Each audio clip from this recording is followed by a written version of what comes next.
Bienvenidos al episodio número 12 de Un Podcast de Verdad. Les saluda Roberto Jiménez y estoy muy bien acompañado de mi amigo Guti. ¿Qué onda?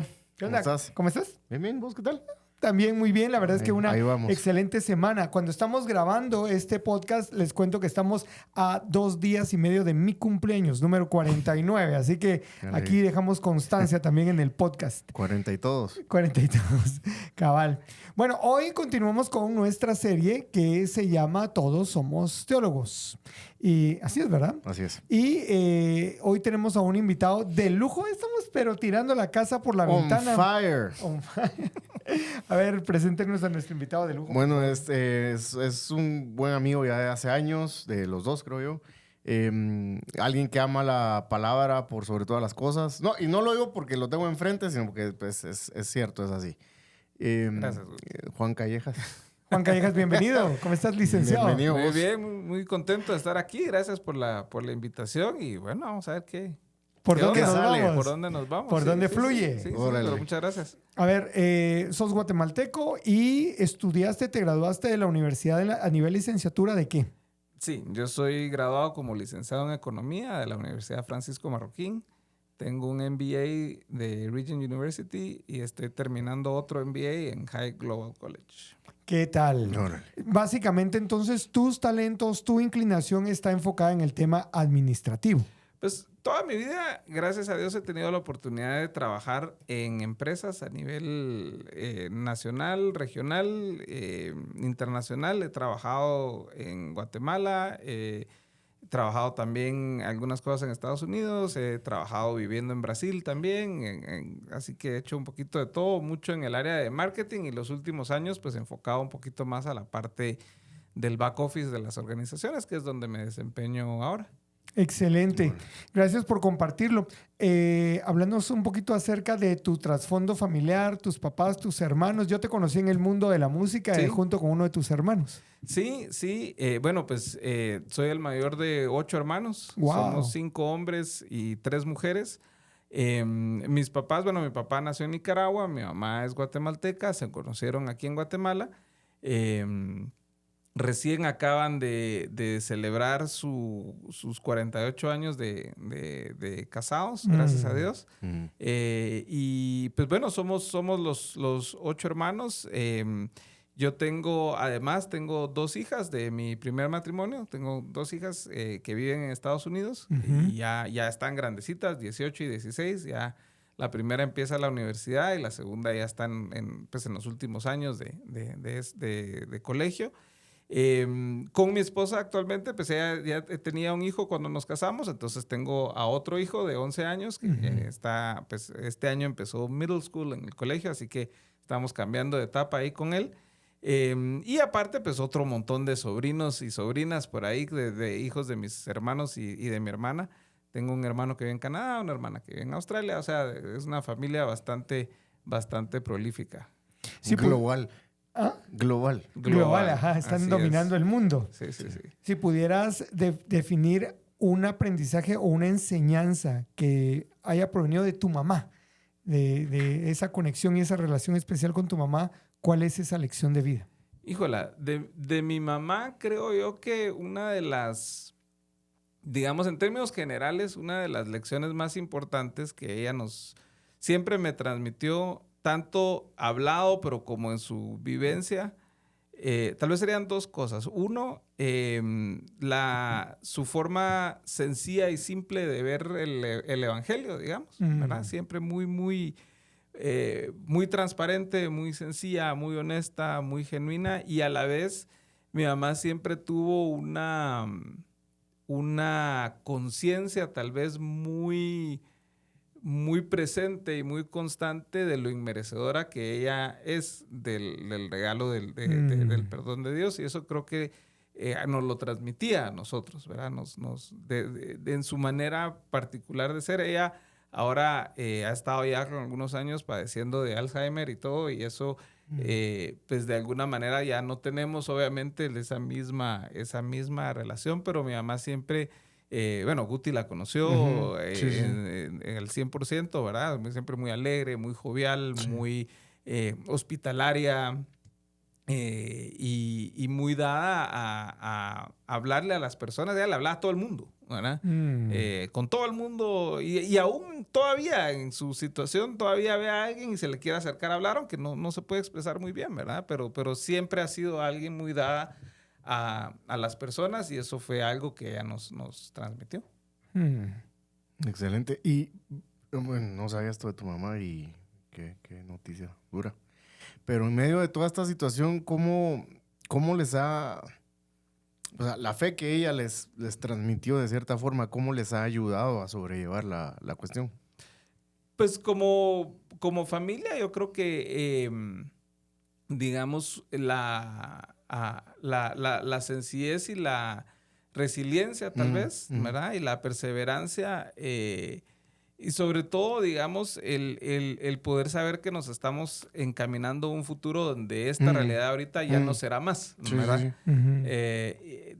Yo siempre tengo en mi cabeza cuando pienso en eso, porque pues de alguna manera uno no deja de tenerlo, en algún momento va a ser, ¿verdad? Sí, cuando mi mamá pues pase a la presencia del Señor, la canción que ella siempre nos cantaba desde chiquitos, que aprendimos en Verbo cuando empezábamos a caminar, que era aquella de con alegría saldrás guiado con paz. Sí. Y de alguna manera esa canción me hace pensar en eso, ¿verdad? El salir y llegar de una forma diferente, ¿no? Entonces, creo que eso es lo que nos tiene muy, muy unidos en ese sentido, pues, ¿verdad? Y en el saber de que en el fondo, aunque no lo veamos, mi mamá sigue siendo mi mamá. Claro. Aunque físicamente no se puede expresar como antes, etcétera, ¿verdad? Vos, y qué fuerte, ¿no? Porque siempre que hablamos de la cosmovisión cristiana, de una u otra forma no podemos dejar en el tintero el tema de la esperanza. De la esperanza cristiana, que es finalmente... ¿por qué abrazamos la cosmovisión cristiana? Así es, Lewis decía que si vos quisieras... que no escoges el cristianismo por fácil. Sí. ¿Va? No lo escoges para hacerte feliz y eso lo puedes lograr con un buen vino, decía él, o un oporto, ¿no? Pero no porque sea conveniente y fácil, pero realmente lo que sostiene al cristiano en su andar diario es esta visión de eternidad donde ya no hay llanto, ya no hay dolor, ya no hay tristeza. Y como Pablo lo dice, donde vamos a conocer al Señor, y en el caso de que decís de tu mamá, va a llegar el día en que va a conocer al Señor tal como Él la ha conocido siempre, ¿no? Entonces, pero realmente me parece súper interesante que hayas apuntado a esto de esperanza, ¿no? Esta esperanza cristiana que hay. Sí. Juan, cuando... Guti mencionaba la cosmovisión cristiana. ¿En qué momento de tu niñez te das cuenta que sos un niño que nace y que se está desarrollando dentro de una familia con una cosmovisión diferente de la vida? En otras palabras, en mi casa somos evangélicos y no todos mis amigos están en la misma onda. Pues te voy a decir que es diferente la manera en que nosotros lo aprendimos. Te voy a explicar. Cuando yo nací y mis papás se mudaron a un condominio en la zona 14, que se llama La Vía, adentro de un redondel que se llama Las Conchas. Ahí vivíamos. Y vos que fuiste a mi casa ahí en la zona 14, es justo enfrente está ese condominio. Órale. Ahí mi vecino, los vecinos míos eran una familia judía. Y ellos son realmente los responsables de que nosotros hayamos estudiado todos en el colegio donde estuvimos, en el colegio americano. Yo crecí con ellos todo el tiempo. Crecí yendo a comer de chiquito. Mi mamá decía que yo no comía en mi casa, que comía en la casa de ellos. Y fuimos juntos al prekinder, fuimos juntos con justo uno de los hijos de ellos, somos de la misma edad. Y fuimos al colegio juntos y pues la verdad que hicimos mucha amistad de chiquito. Yo trabajé 8 años en la empresa de ellos de vacacionista, muchas cosas, ¿no? Y entonces crecí en ese ambiente participando de Shabbat los viernes. Ellos cuando tocaba me llevaban a la sinagoga con ellos y crecí viendo eso. Y paralelo a eso también, yo, bueno, de chiquito a mí me bautizaron en San Judas Tadeo, ¿verdad? Con mis amigos católicos, yo les digo que yo tengo doble pasaporte por cualquier cosa, entonces estoy ¿verdad? Asegurado. Fueron mis abuelitos quienes me llevaban a misa. Y normalmente me llevaban a catedral. Catedral es un lugar que en mi corazón es como muy especial, por eso tal vez, ¿verdad? Y a mí siempre me impactaron mucho las imágenes, ¿verdad? Siempre, pues, y le preguntaba a mis abuelitos, y mis abuelitos, pues, no sabían mayor cosa, pero sí, ahí está Jesús en la cruz, y está triste, o está golpeado, o lo que fuera, ¿verdad? Entonces, yo de chiquito armaba lío donde mis amigos judíos también, porque decía, ustedes mataron a Jesús. ¿Verdad? Entonces mi mamá tenía que entrar a mediar, a mediar y bueno, se me quitó pues, pero de niño muy chiquito yo hacía esos líos, pues estoy diciendo 4, 5, 6 años. Chavito. Luego, en el año 82, hubo un evento fuerte en Guatemala, ¿verdad? Un cambio repentino de gobierno, digamos. Y por cuestiones de amistades y todo, mi papá terminó sirviendo en ese gobierno. Y fue por el contexto de sus amistades y del presidente de turno que mi papá llegó a conocer al Señor. Mi mamá cuenta que ella ya había empezado a escuchar del Señor, digamos, de forma evangélica, si querés, desde antes. Y la Biblia de ella todavía la tenemos, o sea, ella la tenía desde que yo era bebé, ¿verdad? Y entonces recuerdo muy bien, como nosotros vivíamos en la zona 14, en la colonia El Campo en ese tiempo, que un día mi papá de la nada nos dijo, vamos a ir hoy a la iglesia.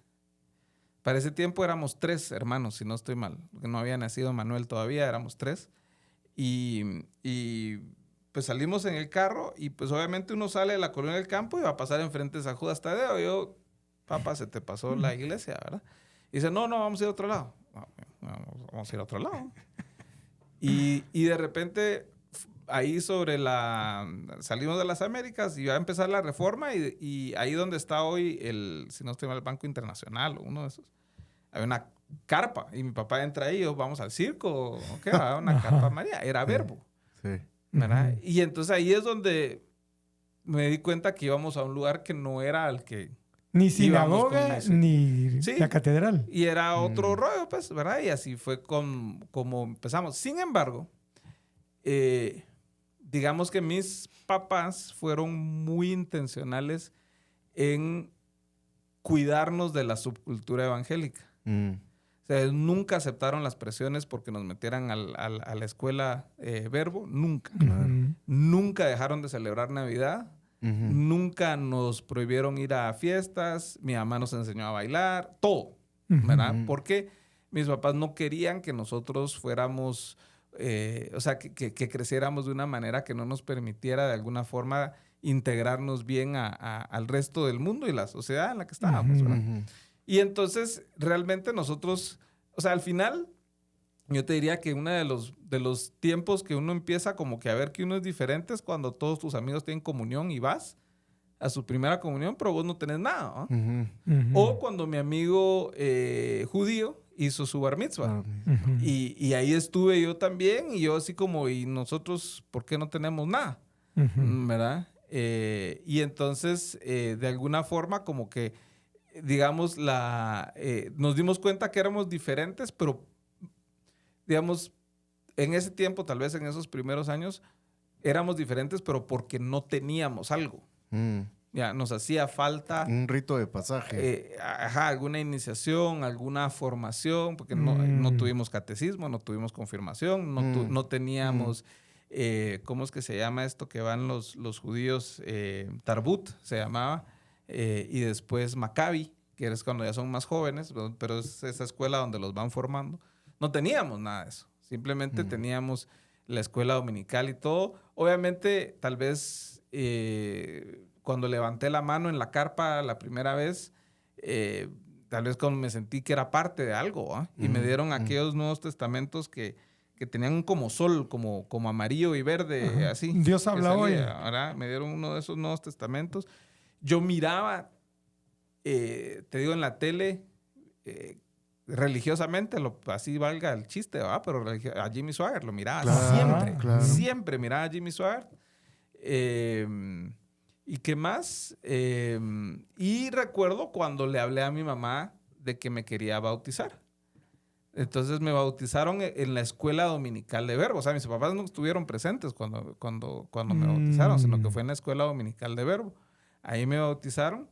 Y también cuando oraron para lo de los dones espirituales y todo eso, también fue en ese contexto, ¿verdad? Entonces ese fue... Ahí te fuiste dando cuenta de la diferencia. El peregrinaje.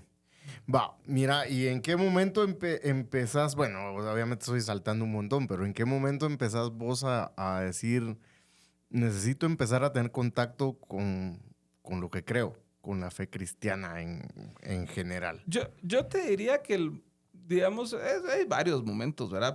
Pero un momento importante para mí fue por ahí del año 92, que empiezo a ir a una célula, ¿verdad?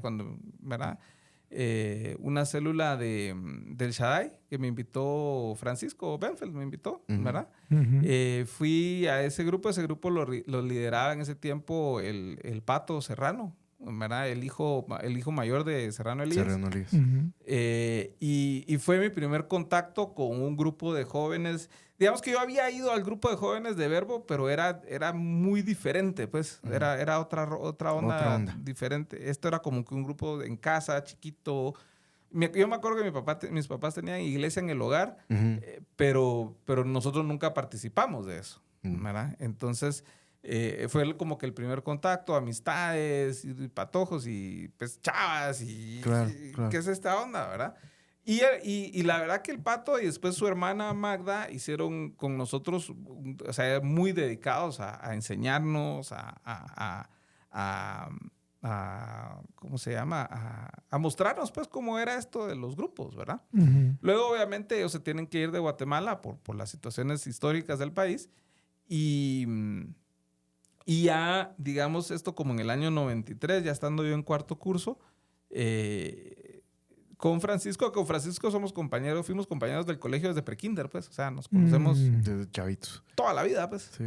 Entonces, él ya me empezó como a invitar a ir al Shaddai cuando estaba aquí en la zona 9, donde está en la Sexta Avenida. FPK. Ahí, ahí. Okay. Fui un par de veces. Recuerdo que yo escuchaba Gospel Time en la Metro. Sí. ¿Verdad? Sí, fue sí, cuando en el 92 fui a ver a White Cross ahí a la Plaza de Toros. Ahí tengo mi póster firmado y toda la cosa. Y como que empecé a ver ese rollo. Pero en el año 93 hubo un retiro del Shaddai que nos marcó mucho. A mí, y Francisco también te puede contar su versión de la misma historia, pero como que nos marcó mucho decir, hey, ya, estuvo pues, ¿no? Ya, es hora de que se lo tomen en serio, ¿verdad? Y entonces empezamos como que ya a leer nuestra Biblia más en serio, a tomarlo más en serio, pero digamos dentro del contexto en el que estábamos en esos años 90 de Shaddai, o sea, conceptos como teología o esas cosas eran para nosotros foráneos, extraños, ajenos, ¿verdad? De otro mundo, no, nada que ver con lo que nosotros teníamos en mente, pues para nosotros eran otras cosas. Estábamos en el momento de la guerra del Golfo y buscando todo el mundo a ver qué decía la Biblia de Irak y un montón de cosas. Sí. Entonces, estábamos en eso y ya poco a poco se fue formalizando un poquito más nuestra relación con el Shaddai, en cierta forma. Ya pasamos nosotros a liderar ese grupo de jóvenes. Ese grupo de jóvenes llegaba a juntar hasta 100 gentes en eventos que hacíamos. Ya entrando a la universidad, Francisco se fue a la del Valle, yo me fui a la Marroquín, pero igual seguíamos haciendo los grupos. Y fue cuando yo entré en contacto en la Marroquín, con Alex Urrea. Sí. Bueno, en contacto es volvernos a encontrar, porque realmente Alex fue mi líder de cabaña en un retiro de Montesión, ¿verdad? De esos formadores de carácter, ¿verdad? Pero no lo volví a ver porque él, pues obviamente en su rollo, y yo en el mío, pero fuimos compañeros de la U, y ahí fue donde empezó Locos y Cuerdas, y bueno, toda la historia, y estuvimos en el Shaddai todo ese tiempo, ¿no? Sí. Pero entonces ahí empieza como a gestarse la espinita de conocer más la palabra de Dios. Mientras estabas hablando, yo pensaba en que podemos tener el resto de la conversación sobre 3 hitos en tu vida y 3 momentos desafiantes de tu fe. Hablaste de este hito, por ejemplo, es este retiro al que fueron y allí viene como la llamada de atención de toma esta onda en serio, pues va. Hablemos de otros 2 momentos en tu vida que son un hito, un momento clave en tu vida donde este deseo de profundizar en la palabra de Dios, y luego hablemos de los 3 momentos desafiantes de tu vida que a algunas personas los han llevado a decir, esta onda del cristianismo no es tiro para... la toalla. Tiro la toalla. Ajá. Sí. Yo te diría que el segundo grande fue en el año 98, quienes vienen de todo el Shaddai verso, ¿verdad? Se acordarán que ese es el año de la conferencia global de la guerra espiritual y todo ese rollo. Yo diría que ese es el año que marca el inicio histórico en Guatemala. Si le vamos a poner un inicio formal a la entrada de la teología de la prosperidad a Guatemala, creo 97. Que ese es el año. Por ahí, sí. Pero para mí el año 98 es muy especial porque estando yo en la universidad, estaba en mi penúltimo año de la U, y había un póster en la U de una convocatoria a una conferencia en Estados Unidos que se llamaba Hacia una sociedad libre y virtuosa, dirigida a gente cristiana, ¿verdad? Entonces me llamó la atención porque el instituto que la organizaba se llama el Acton Institute for the Study of Religion and Liberty, o sea, el Instituto Acton para el estudio de la religión y la libertad. Apliquemos esa onda, pues, ¿verdad?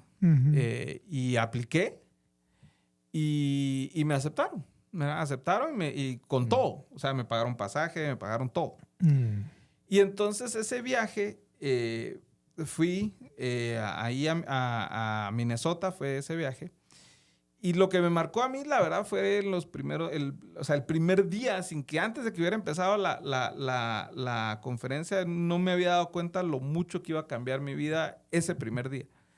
Porque me invitaron o sea, nos dijeron, bueno, todos los que íbamos a ir a la conferencia, bueno, vamos a ir a almorzar a este pueblo, ¿verdad? Y pues, bueno, aquí te toca sentarte en esta mesa, en lo que almorzamos, ¿verdad? Y entonces yo estaba sentado en la mesa. Aquí al lado mío habían 2 irlandeses, estudiantes de un seminario reformado en Irlanda. Y al lado mío había un sacerdote católico. Es Father Paul Hartman, que es, o sea, búsquenlo en internet. O sea, después les digo por qué. Y Father Hartman, que ahorita lo encontré en Twitter, porque estaba acordando del nombre para decirlo hoy. Y le escribí a ver si me contesta. La cosa es que Father Hartman se volteó conmigo. Los irlandeses me miraban y él se volteó conmigo y me dice, ¿de dónde eres? De Guatemala. Ok. ¿Y tú qué? Pues yo soy cristiano evangélico. Y acuérdense que uno en ese tiempo o en esa etapa de la vida, pues uno mira un cuello clerical y es el enemigo, pues. Claro. ¿Verdad? Claro. Y entonces me dice, mira, yo quisiera que me contaras sobre tu experiencia con el Espíritu Santo. Me gustaría entender. Y me desarmó, ¿verdad? Porque me dejó explicarle. Y no me rebatió, no me corrigió. Simplemente me escuchó. Qué interesante, con mucha paciencia, mucha humildad. Después me fui a enterar que este señor es doctor en Derecho Canónico, un montón de cosas. Arzobispo fue en Washington, D.C. O sea, es una eminencia, ¿verdad? Y los irlandeses se me quedaban viendo y también muy atentos. Ok, ¿verdad? Pero me dejó, el saber que podía tener una conversación de ese tipo para mí fue transformador. Transformador. Y luego los irlandeses ya se acercaron conmigo y a platicar y a tratar de entender ¿verdad? a este cuate que vino, que no es estudiante de seminario, casi todos eran seminaristas. Y me preguntaban, ¿y vos? Y mira, ¿y teología? Yo, no. Les decía, no, esa teología, no. Y se los dije con estas palabras. Les dije, si uno estudia teología, perdés la magia, les dije. Exactamente con esas palabras, lo recuerdo muy bien. Entonces, uno de ellos me contestó y me dijo, es que mira, te voy a explicar. Me dijo, esto es como que vos vas viendo el paisaje, vas en una carretera y vas viendo el paisaje, vas maravillado por el paisaje. Pero si no tenés a alguien manejando el timón, te vas a ir a matar. Claro. Entonces necesitas a alguien que maneje el timón. Esa es la teología. Y esa se me quedó grabado y después, yo no sé si en forma de chiste o de cariño o de algo, me regalaron una edición en un solo volumen de los 2 libros de Peretti de esta Patente Oscuridad. No sé si era chiste o qué.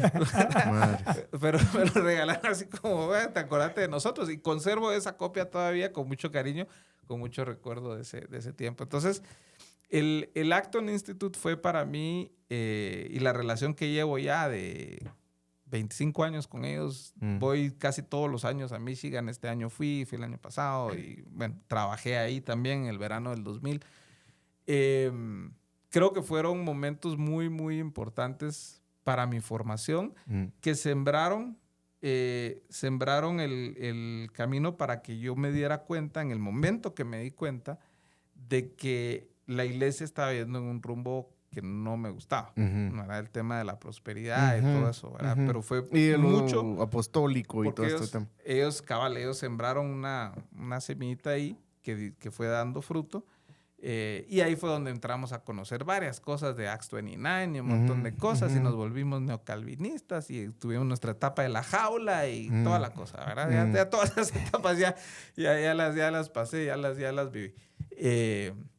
Entonces yo te diría que ese es el segundo momento. Y el tercer momento... Antes de ir al tercero, perdón, y que nos compartís el tercero, quiero solo recordar que estamos muy agradecidos con Open Marketing por la oportunidad que nos da de grabar este podcast, un podcast de verdad en sus instalaciones. Así que agradecemos muchísimo ahí el apoyo de Carlos Rodas y también el apoyo en el área de operación de... José. Buena onda, José. Al rato nos muestra el pulgar.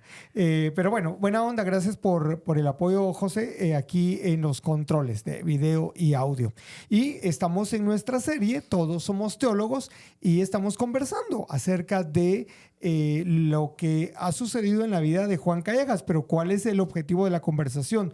Juan no es un teólogo, no tiene un título en teología, una licenciatura, un máster o un doctorado en teología. Sin embargo, a través de estas circunstancias en su vida y de estas oportunidades que se han abierto, pues Dios ha permitido que Juan vaya profundizando, pero ya vamos a ver qué tan profundo ha llegado en conocer acerca de la palabra, en conocer cómo interpretarla de manera respetuosa y de manera responsable y de compartirla a otras personas. Pero esto conectado con algo que no hemos hablado, la historia de la iglesia. O sea, cómo la evolución a lo largo de los siglos de la iglesia ha llevado a lo que ahora llamamos cristianismo. Es importante conocer eso. Bueno, ya vamos a llegar a eso con aquel, pero la fe cristiana no podemos desconectarla de su parte histórica. Es una fe histórica. O se fundamenta en un hecho históricamente verificable, que es la resurrección del Señor Jesucristo. Verificable por el método historiográfico. Entonces, creo que es lo que le ha faltado mucho al evangelicalismo en Guatemala. Lo que decías hace un ratito se oye esto, historia de la iglesia, se oye padres de la iglesia y te dicen inmediatamente, no, eso es romanista, entonces no hay que tocarlo ni verlo, y no es tan así la cosa.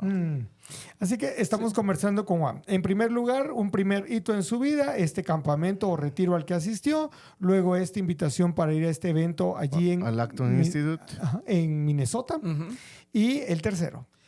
Y yo te diría que el tercero, que probablemente está amarrado a la otra pregunta de los desafíos que me hiciste, fue todo mi proceso de separación y divorcio. Te diría que esa época, que fueron 4 años de proceso, digamos, ¿verdad? Del 2010 al 2014 más o menos, me llevó a mí o sea, ahí es donde yo le doy gracias a un poquito, digamos, el racional que yo seguí. Digamos, yo para lidiar con mi pecado, ¿verdad? Leía. ¿Verdad? O sea, quería saber acerca de mi pecado para lidiar con él. Entonces tenía mi cabeza llena de mucha información acerca de lo que sabía que tenía que hacer. ¿Lo hacía? No. ¿Verdad? Entonces, ese proceso, ese momento y ese fue lo que llevó a que esto que estaba acá bajara. ¿Verdad? Y te digo que toda la doctrina, toda la teología, toda la cristología, todas esas cosas que yo ya me había aprendido, cobraron vida en el momento en que la necesitaba. Te voy a decir, me salvaron la vida en el momento que lo necesitaba. Porque yo sí me fui a un lugar bien oscuro, pues, durante ese tiempo, ¿verdad?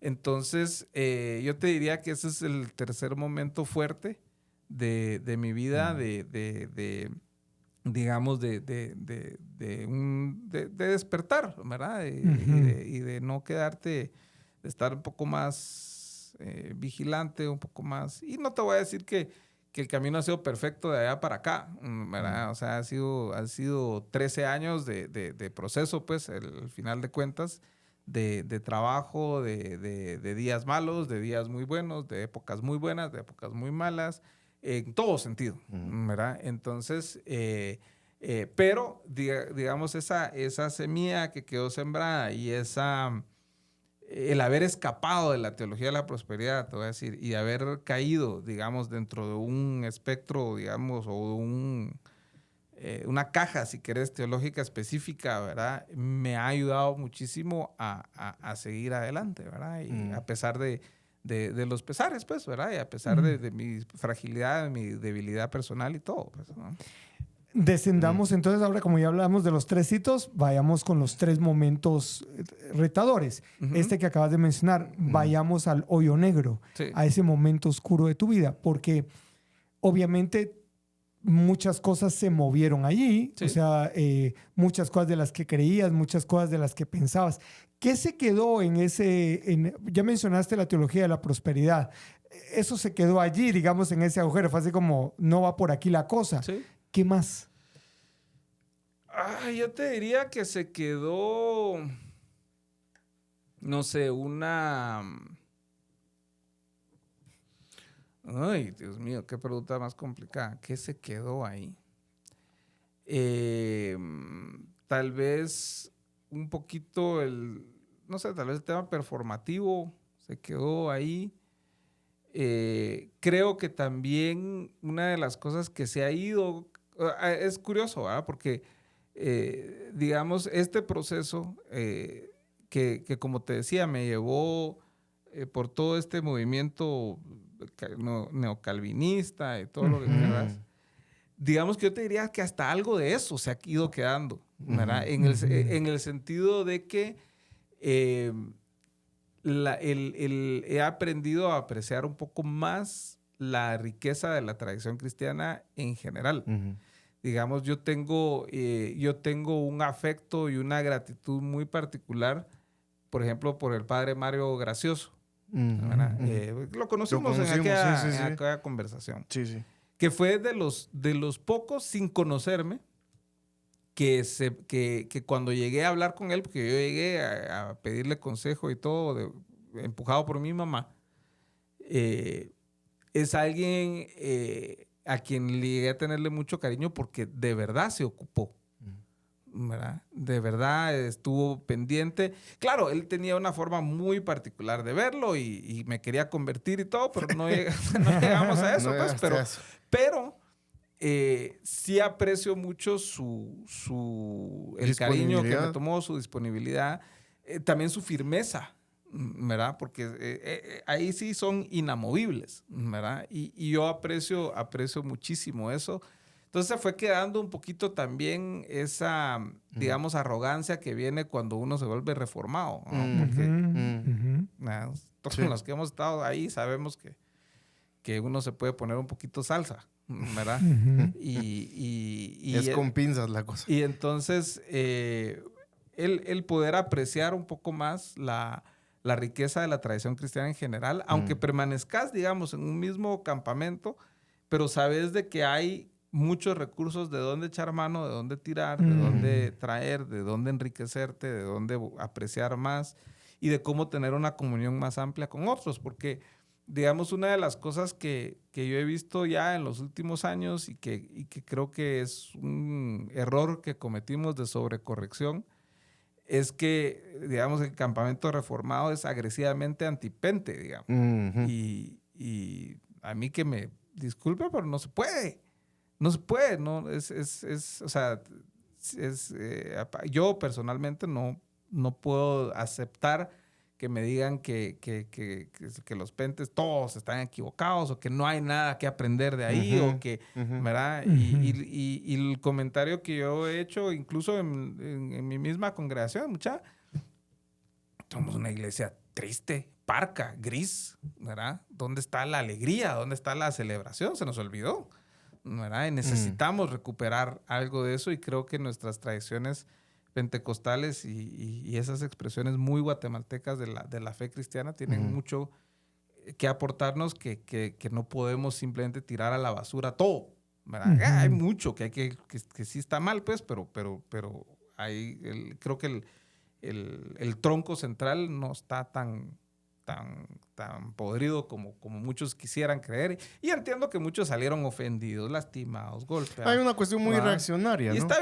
está bien, ¿verdad? Pero creo que a muchos quieren seguir metidos en la jaula mucho tiempo, en esa etapa de la jaula, ¿verdad? Que le llaman, y solo tirarle lodo a todo el mundo. Y creo que tenemos que ser un poquito... Y creo que los tiempos y el momento histórico que estamos viviendo exige más de tirar puentes como cristianos, entre cristianos, que antes, ¿verdad? Que ahorita necesitamos echarnos más la mano los unos entre los otros. Sí. Solo déjame resumir esto antes de darle la oportunidad a Guti de que continúe la conversación. Entonces, de ese momento veo que, por ejemplo, hubo enseñanzas falsas, por decirlo así, que se quedaron atrás. Hubo un momento de claridad para entender dónde había arrogancia en el corazón y bajarle un poquito al mosh. Y algo que aprecio en vos, tal vez hoy que te escucho hablar lo aprecio mucho mejor, es el hecho de que sos, yo no quiero usar la palabra anfibio, porque pues, o sea, tampoco ni que fuera tan contrario, pero tenés esa capacidad de conversar y disfrutar con cristianos de otro mundo, digamos, de otra área, con otra visión, con otra cosmovisión. O sea, podés tener esa conversación y disfrutar del viaje, cosa que algunos no podríamos tener o no tenemos porque sencillamente aquí estoy, a mí me enseñaron que solo aquí y allá es el tal diablo. O sea, tenés esa posibilidad de tener esas conversaciones. Algo que aprendiste o algo que se dio.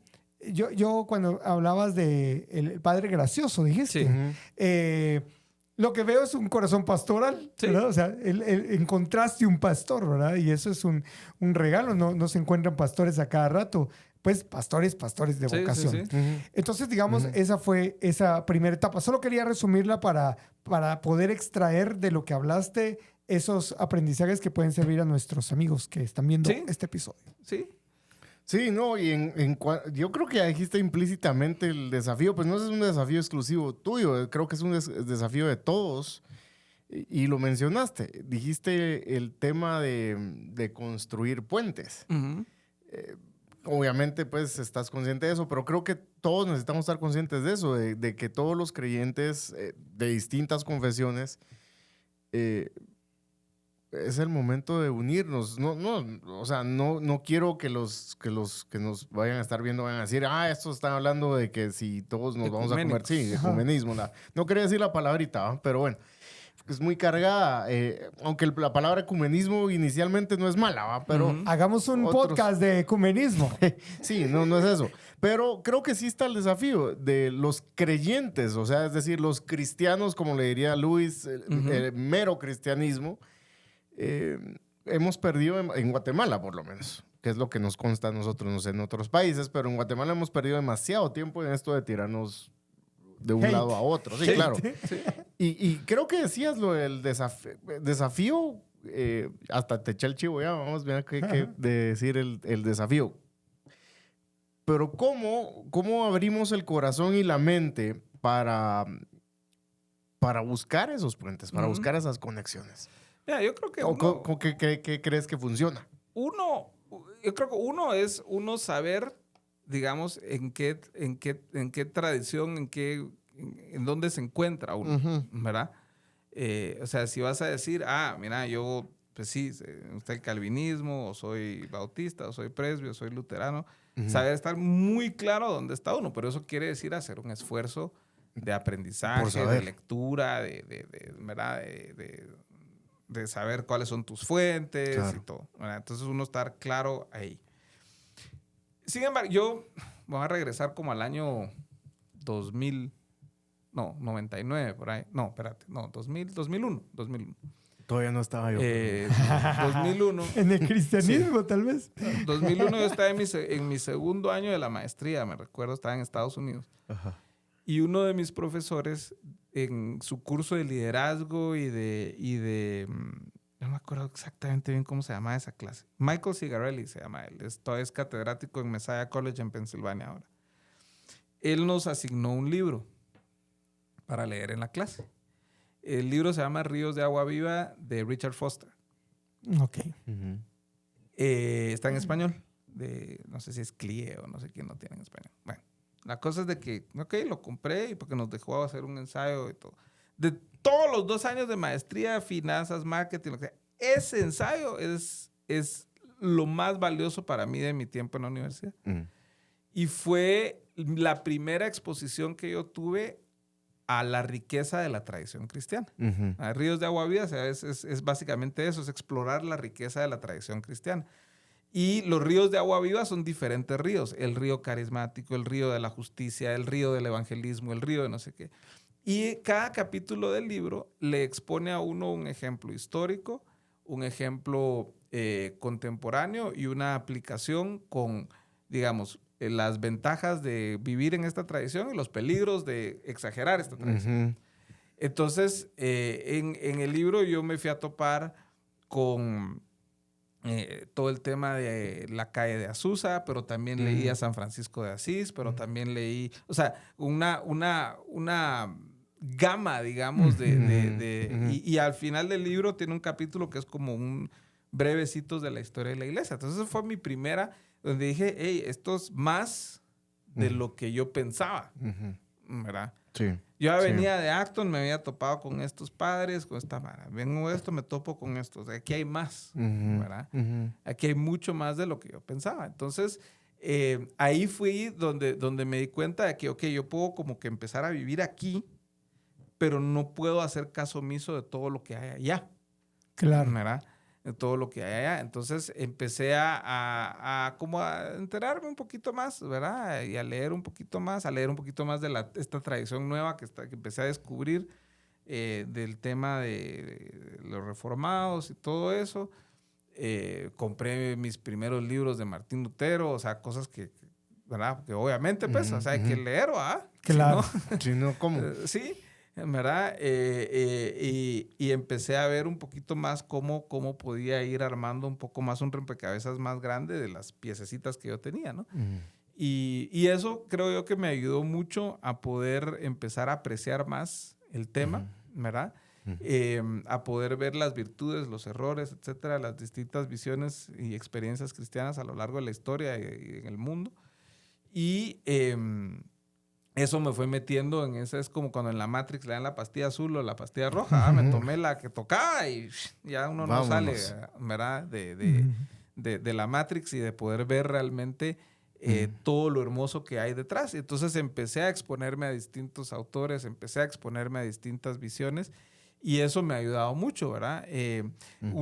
Digamos, eso marcó mucho mi vida, esa clase. Que más adelante, digamos, le empecé a encontrar sentido cuando un día de estos en una librería cristiana muy famosa que huele rico y que a la señora les gusta y todo, de repente me encontré un libro que no esperaba ver, que era un libro de cristología. ¿Verdad? Y era un libro escrito por un luterano. Yo, ¿y esta onda qué es? Lo compré, me lo llevé, me cambió la vida. ¿verdad? Y tuve la oportunidad de que el autor Alberto García me lo firmara. Sí. Y mi esposa y yo tomamos ese curso también. Y curiosamente, sí, cabal, y curiosamente él es amigo de uno de mis mentores y grandes amigos de el Acton Institute también, el reverendo John Nunes, es un jamaiquino, luterano también. Y ellos dos resultaron ser amigos de Abdiel Orozco, que en paz descanse.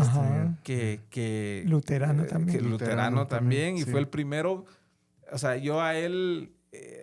a mí me hace mucha falta, Abdiel, pues, o sea, Abdiel lo máximo. Y él fue el primero que me invitó, bueno, el único realmente que me ha invitado a predicar a un servicio luterano, pero pues que no es así nomás. Claro. O sea, yo me puse alba, me puse estola. Vimos las yo le fotos. digo todo mi traje de Doctor Strange, le digo yo, pero te digo, no hubiera muerto... Abdiel, yo feliz de ministro luterano ordenado, pues, o sea, porque me encanta, ¿verdad? Pero, ¿cómo se llama? Pues así es, o sea, la vida así pasó, ¿verdad? Pero por el otro lado, digamos, tengo otro gran amigo y mentor, Gabriel Zanotti, argentino, que llega todos los eneros, viene a Guatemala a dar un curso a la marroquí. De pensamiento, digamos, liberal clásico y todo, pero amarrado con doctrina social de la iglesia, ¿verdad? Que es mi conexión un poquito con el Acton Institute también, ¿verdad? Pero entonces ahí, por él, yo aprendí a apreciar y a leer cosas que nunca había leído, ¿verdad? Encíclicas y cuestiones así, sobre todo el pensamiento de Benedicto XVI y todo, que también, o sea, digamos, creo yo, pues, que un cristiano no debe pasar su vida sin haber leído algo de Benedicto XVI, porque es de los teólogos del siglo XX y siglo XXI más importantes que hay. Déjame hacer una pausa ahí. O sea, hay gente que prefería leer Las 50 sombras de Grey que leer un libro escrito por Benedicto. O sea, O sea, y se pierde una gran... Es que aquí hay una mezcla. Tal vez aquí vale la pena hacer una pausa y recordar esto. O sea, si estás conectado a la palabra de Dios todo el tiempo, o sea, tenés esa relación con Dios, podés hacer este tipo de exploraciones, porque obviamente vos estás claro de qué es lo que pensás, qué es lo que crees, y vas y conoces otro pensamiento, otra manera de verlo, y de repente, siempre nos saca algo bueno de este tipo de lecturas que yo, la verdad... También fue gracias a amigos que yo pude leer a padres de la iglesia, que vos no lo encontrás en la librería que huele rico, sino que tenés que ir a la Loyola para encontrarlos, porque en una librería cristiana no los encontrás, porque no vende, ¿verdad? Pero todo lo que te perdés de aprendizaje. De hecho, mi libro de Lutero, el de Teófanes Ejido, que es el editor de ese libro, lo compré en la Loyola, no lo compré en una librería cristiana, pero no hay. Sí, no los encontraste. Claro. ¿No? Claro. Interesante, irónicamente. Cierro el paréntesis por lo que estabas hablando. Y si querés, podemos hablar de ese segundo momento oscuro de la vida. Pues, de redefinir tu fe, o usemos la palabra contemporánea, de construir y construir otra vez. Reformarla mejor. Reformarla. Pero yo te diría que, digamos, para mí, o sea, ese momento para mí, el de la separación y el divorcio, es el que redefine mi vida en todo sentido, pues, ¿verdad? Y que lo que pasa es que es un momento que las secuelas nunca se acaban. Claro. ¿Verdad? Nunca se acaban. Interesante. Y es así como, ok, aprendes a vivir con esa realidad, ¿verdad? Ahora, dentro de estos 13 años que han pasado, yo he tenido momentos difíciles, digamos, financieros y todo, que te pueden hacer también dudar, ¿verdad? He tenido, o sea, aquello que cuando sabes que tienes que ir a hacer un trámite, pero no vas a hacerlo porque no te alcanza para el parqueo. No, o sea, así, ¿verdad? De críticos, pues. Pero Dios en todo eso ha sido bueno, pues, y me ha sostenido y todo. Yo te diría que cambios, tal vez el haber salido de Casa de Libertad y el haber salido de Union Church fueron momentos difíciles para mí personalmente, ¿verdad? Digamos que Casa de Libertad fue una cuestión tal vez creo que todos nosotros, o sea, como era una primera experiencia para todos estar lidiando en un caso como el que yo estaba viviendo, aprendiendo a hacer consejería, hubo un desgaste que es natural, pues, ¿verdad? Y que como que llegó un momento de decir, hey, ¿saben qué? Tranquilos, pues, o sea, sigamos cuates, todo, pero ya prefiero ir a otro lado, ¿verdad? Y fue así, al final, ¿verdad? Es simplemente por una cuestión de muy humana, si querés, pues, de un desgaste natural que se da cuando estás atravesando una situación difícil que todos estamos aprendiendo a ver cómo lidiamos con ella, pues, ¿verdad? Y no dudo de que el apoyo que recibí ahí y de otros amigos, todo fue con las mejores intenciones, ¿verdad? Y lo agradezco muchísimo porque pues sí, o sea, hubo gente que siempre estuvo ahí, otros que esperaba que estuvieran ahí, pero no estuvieron, ¿verdad? Pero sí es una situación difícil, incómoda de pasar. Ya no te invitan a las piñatas, un montón de cosas, ¿verdad? Entonces, es difícil, ¿verdad? Entonces, un cambio de ambiente hacía bien. Fui a Union Church, tal vez ahí, digamos, por la gracia de Dios también, pues me permitió otra vez entrar en contacto con un montón de gente súper pilas, que me incentivó muchísimo, me motivó muchísimo. Ahí entré en contacto con el libro de Mark Knowles de Puntos de Inflexión de la Historia del Cristianismo, que se volvió otro de mis libros como torales, ¿verdad? Para mí. Y ahí rápido pasé, de repente, hey, ¿querés dar Sunday School? Va. ¿Querés tocar en la alabanza? Ok. ¿Querés ser anciano? Va. ¿Querés predicar el servicio a la tarde? Sí. ¿Querés predicar los 3 servicios? Va.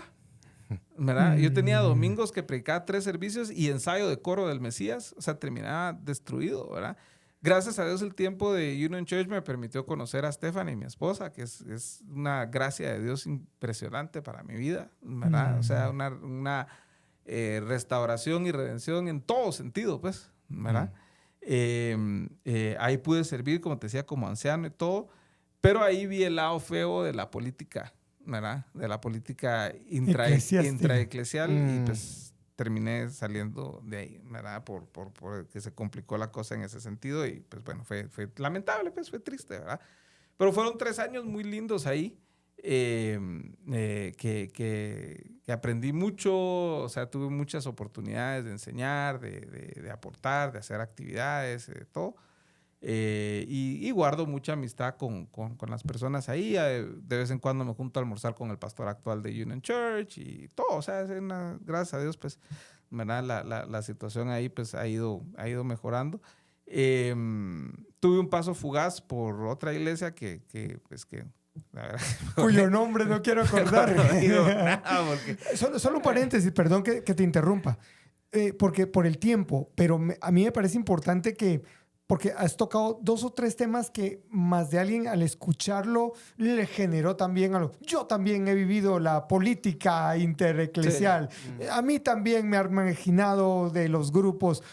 Espérame, cuando ves, lo voy a decir como se me viene a la mente, cuando ves esa parte sucia, ¿sí?, de nuestro comportamiento cristiano, ¿cómo lidias con eso y cómo lo resolves en tu mente para no quedarte como los discos de vinilo trabado? Sí. Mira, para mí, digamos, yo llegué a una conclusión mucho antes, digamos, de la importancia del valor de la iglesia local. O sea, yo sabía que no podía no estar en la iglesia. Yo había probado no estar en la iglesia. O sea, había probado, voy a hacer mi grupo en casa y va a ser súper cool y mala idea, ¿verdad? Necesita uno estar en una iglesia, pues. Y yo, digamos, obviamente, pues, como te friega la vida estudiar historia en la iglesia y todo eso, sabes que uno tiene que estar congregado. Y uno estudia la palabra y uno tiene que estar congregado. O sea, no puedes no estar ahí, ¿verdad? Y obviamente, o sea, sí, pues, estudiar todos los documentos antiguos de la iglesia, los credos, las confesiones, y todo, uno no puede hacer caso omiso de eso, pues. Entonces, me acuerdo que con Stephanie, cuando salimos de Union Church y dije, ok, salí, ¿verdad? Me sacaron, pues, básicamente. ¿Qué hacemos? Bueno, busquemos otra iglesia. Y buscamos esta iglesia de transición, donde te digo que la cosa no estuvo tan kosher como yo pensé que podía ser, ¿verdad? Y de ahí le dije, mira, ¿sabes qué? Nos queda lejos, pero vamos a conocer ahí a Reforma, ¿va? Con Oscar y con Justin y todo. Y pues gracias a Dios ha sido un buen lugar para nosotros, ¿verdad? Con buenas amistades. No te voy a decir que estamos haciendo comunidad, no vamos a grupo, nada. O sea, no, ¿verdad? Porque yo sí le dije a Stephanie, mira, yo no quiero quiero estar nada más, pues estar, ¿verdad? Y gracias a Dios está. A veces le dan ganas a uno de levantarse y hacer más, ¿verdad? Pero es parte sana también de un proceso, pero ¿no? sí necesitábamos solo ir. Claro. ¿Verdad? Digamos, Lolo Urizar me ha invitado a predicar a su iglesia. Abdiel me invitaba también a su iglesia. Este otro amigo también me invitaba a la iglesia que tienen ahí en Carretera Salvador, que ahí a tocar más que todo, ¿verdad? Hacer música, hacer bulla. Y esos son también espacios que para mí han sido muy buenos, pues, y de refrigerio también, de poder hacer algo, pero no necesariamente como que estar metido en todo el rollo y en la toma de decisiones y todo, porque eso sí me cansó un poquito, ¿verdad? Pero, digamos, para responder tu pregunta, yo sí, gracias a Dios, muy claro en la cabeza por lo que Él me ha permitido aprender, de que ser parte de una congregación local es fundamental si uno quiere seguir caminando esta vida de una manera relativamente decente, pues. Entonces, a pesar de la humanidad y todavía el proceso que vivimos los seres humanos que vamos a la iglesia, necesitamos a la iglesia. Sí, yo te diría que, digamos, tanto mi proceso de separación y divorcio me llevó a creer más en el matrimonio, ¿verdad? Como todo este pasaje a través de distintas congregaciones me ha llevado a afirmar de que la iglesia local es necesaria, pues. Y te digo, por eso es que hay personas, yo salí de Casa Libertad, pero hay personas que les digo, mira, estás buscando una iglesia, anda ahí, ¿verdad? Esa te queda cerca, ahí te pueden enseñar bien, ¿verdad? O anda a conocer la Union, ¿verdad? O Benita Reforma, pues también, pues son las 3 opciones que tengo, pues. Pero digamos, no ha siempre sido al redil. Siempre motivando. Cabal. Siempre motivando a la Mara a que se congregue, pues. Claro. Sobre todo porque yo tengo a mi cargo, yo tengo 15 personas a mi cargo en la oficina, ¿verdad? Y son patojos, te diría, entre los 20 y 35, 36 años. El más grande tiene 38, pues uno. Los demás están en ese rango. Y por lo menos la mitad son evangélicos, ¿verdad? Con una reacción hepática, digamos, a todo el tema de la iglesia. Y es muy triste, pues, porque se saben las canciones, se saben las cosas, pero no quieren saber nada de eso. Entonces, es triste ver de cómo nos hemos desconectado y cómo toda la generación que creció en los 90s y 2000s bajo la sombría de la teología de la prosperidad, ya no quieren nada que ver con eso, pues. ¿Verdad? Yo te diría que, o sea, esos son mis casos en mis 15 personas, pero hoy justamente hablé con otro soy mentor de alguien en la oficina, ¿verdad? También empezamos ese programa de mentoría.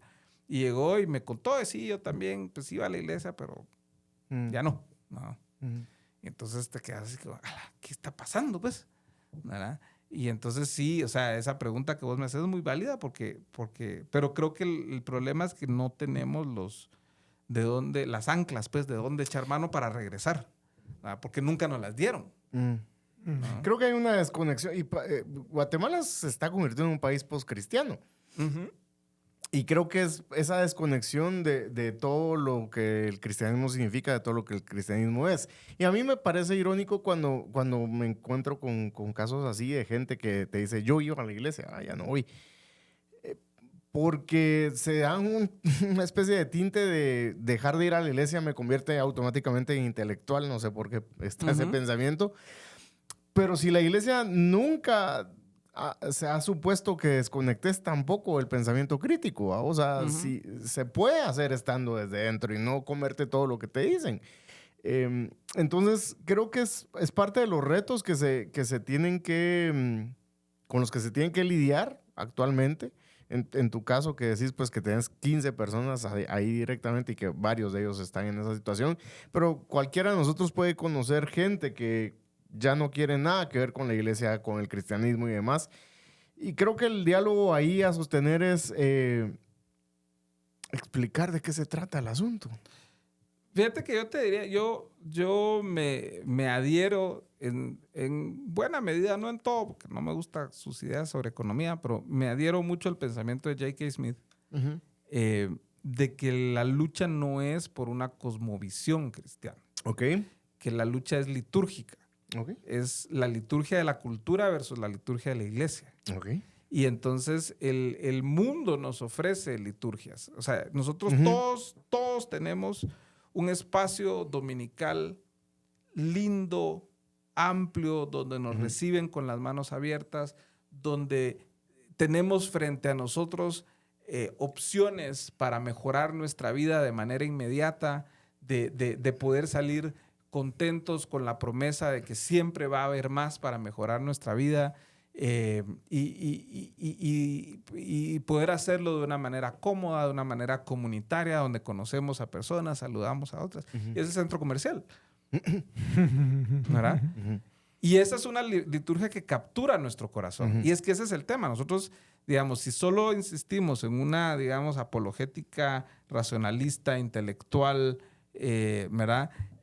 Estamos queriendo capturar la mente, pero no estamos capturando el corazón. Okay. Y por eso es que a mí, digamos, las tradiciones confesionales más litúrgicas me llaman más la atención a mí. Claro, ¿verdad? Claro. Porque creo que nos ofrecen algo que la iglesia hoy no le está ofreciendo a las personas, que es un espacio sagrado.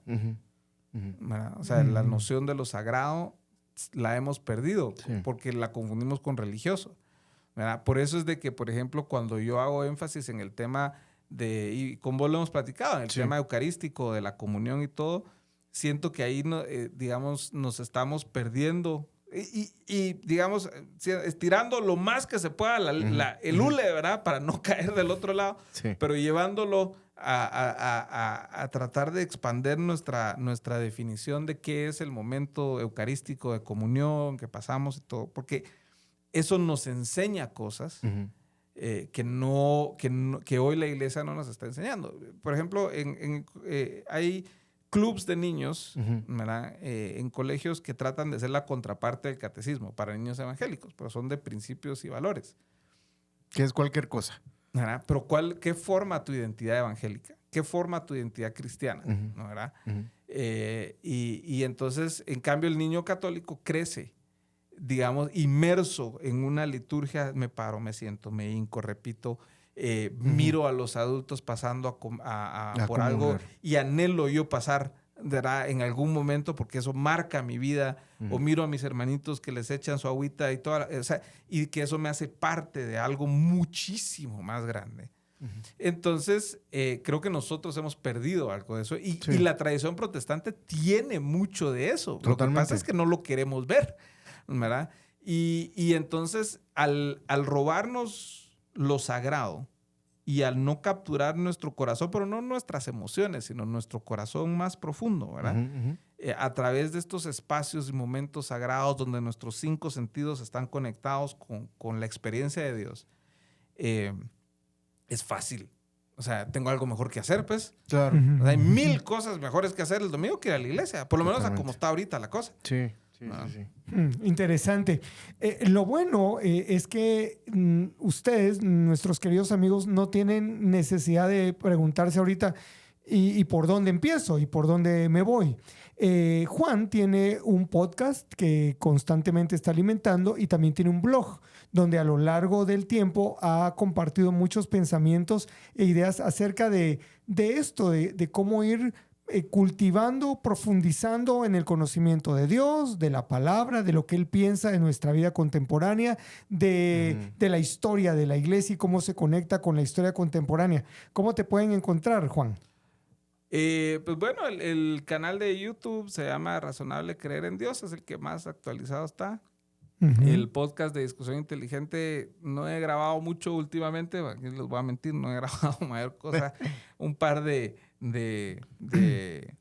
rants en contra de la situación política de Guatemala. He hecho nada más, pero me hace falta grabar podcast, y en el blog ahí lo he ido actualizando un poquito, ¿verdad? Es que es discusión inteligente, Discusión ¿no? inteligente Discusión se llama inteligente. también, sí. Pero principalmente el canal de Razonable Creer en Dios. En YouTube. Hay 2 programas, Perspectiva y Esperanza es uno, y el otro se llama Fe y Trabajo, ¿verdad? Ahí están los 2 playlists. Y hay uno que se llama Cuando me invitan, que ahí tengo Cuando me invitan a otro lado, ahí va a estar Órale, pues. Buenísimo. Pero, ¿cómo se llama? Ese es un poquito ahí donde, pues, en lo que pueda aportar algo, pues ahí hay de todo para ver. Buenísimo. Excelente. Te toca la despedida. Te toca la despedida. Ya cabeceando ahí. Bueno, pues recordarles a todos que vale la pena saber en qué creemos, y vale la pena que cada uno haga su trabajo, investigue, estudie, lea. Hay que leer para saber de qué va la cosa. Pero que todo esto separado de una vida de iglesia, pues solo se queda como acá arriba, ¿no? Los domingos la invitación es siempre: congréguense, busquen un lugar donde se predique sanamente y donde no necesariamente tengan que llegar a servir y servir y servir, sino que puedan echar raíces. Claro. Y encontrar ese espacio de remanso, de refrigerio, de, como dice el salmista, mirar y ver qué bueno es estar los hermanos juntos en armonía. La vida cristiana no es fácil, no es miel sobre hojuelas, dirían por ahí. Uh-huh. Pero recordar que a lo largo de 2000 años, muchos cristianos, hombres y mujeres, han entregado su vida por esto. Y que ese ejemplo debe ser motivo para nosotros primero, de agradecimiento y gratitud hacia el Señor. Y segundo, de imitación. Imitar eso, ¿no? Así como Pablo decía, imítenme a mí. Juan, este podcast está enfocado en aquellos creyentes, aquellos cristianos que están empezando a conocer su fe. Uh-huh. Y está enfocado en aquel que está explorando el cristianismo como una oportunidad o una opción para seguir en su vida. Si pudieras aconsejarnos un libro, obviamente aquí en este podcast la Biblia es el más importante, pero un libro que alguien, después de oír esto, por supuesto que durante el podcast has mencionado diferentes títulos de libros, y pilas, aquel que va a regresar, va a tomar nota, lo va a buscar y lo va a conseguir.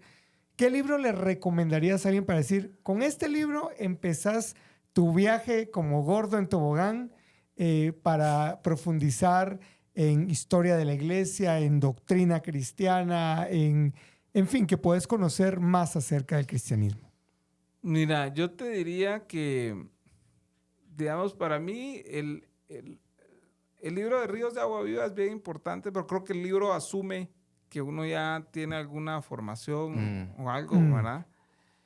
Creo que los libros que Tim Keller escribió de apologética, de razonable creer en Dios, y no me acuerdo El cómo Dios se llama, pródigo, ¿no? El Dios pródigo es una joya de libro, o sea, de Timothy Keller. Creo que ahí hay, para empezar, hay muchísimo, ¿verdad? Y creo que es un buen comienzo. Uh-huh. Y este año yo volví a releer, ¿cómo se llama este? De Max Lucado, que es un estudio del Evangelio de Juan. Dale si querés a tu teléfono, Bueno, porque algo subiste de la- foto de Sí. cómo vas con tu lectura de libros, y mientras ahí anda. está Juan buscándolo, quiero agradecer a José por el apoyo en el área técnica. Ahora sí, dedo pulgar en la cámara. Ahorita José, ahí les está. digo, mucha, espérenme. Conocen Eso, ahí. José. Eso, José, Yeah. buena onda. Gracias. Gracias a ustedes. El sonido de un trueno apacible. Sonido Ese- de un trueno apacible de Sí, Max Lucado. De Max Lucado. Creo que esa es una excelente herramienta de una introducción sobre todo un texto tan importante como el Evangelio de Juan. Max Lucado siempre, por su sencillez y todo, pero lo volví a leer hoy, no sé, Nítido. 25 años después de que lo había leído la primera vez. Entonces fue como que bien interesante esa relectura de Lucado, ¿no? Claro, más Bueno, con todo pues. lo que has crecido y lo que has vivido en ese tiempo. Sí. Juan, gracias por haber estado con nosotros. A ustedes muchísimas gracias y perdón por hablar tanto. No, ese era el objetivo. Sí. Guti. Bueno, que tengas una buena semana, mi igual querido para amigo. vos. Y amigos, gracias por haber estado con nosotros en un podcast de verdad. Los esperamos en nuestro episodio número 13, que estamos seguros va a estar interesantísimo. Vamos a tener a la primera mujer invitada en este podcast. Adiós.